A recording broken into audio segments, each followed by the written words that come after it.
Qadrdon tikuvchilarim, yaqinroq keling. Sizlar bilan bugun uzoq kutilgan fasonni modellashni ko'rib chiqamiz.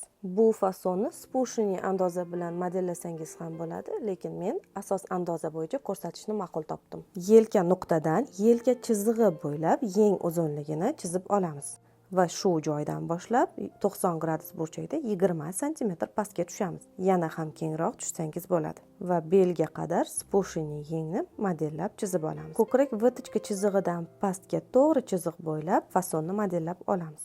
Belga sborka haqqi uchun 15-20 cm beramiz. Modellagan va chizgan yengimizni 3 ga bo'lib, oralarini chizib olamiz hamda modellangan bo'laklarni qirqib yopishtirib olamiz.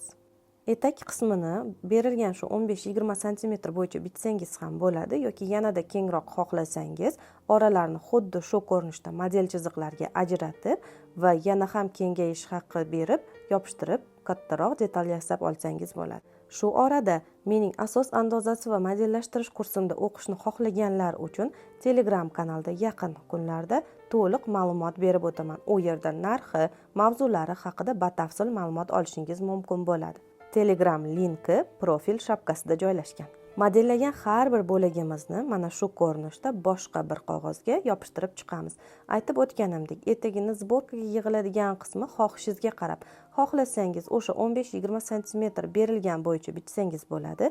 Agar yanada ko'proq sborka bo'lishini xohlasangiz, oralarni bir xilda ochib, shu ko'rinishda sborka haqqi bersangiz bo'ladi. Yeng andozasini ham xuddi shu ko'rinishda oralariga sborka haqqi berib yopishtirib chiqamiz. Orqa andoza ham xuddi shu ko'rinishda yasab olinadi. Yeng uchi xohishga qarab manjet yoki rezinka qilinadi. Agar sizga tikuvchilik va modellash sirlari qiziq bo'lsa, sahifamda qoling, kuzatishda davom eting.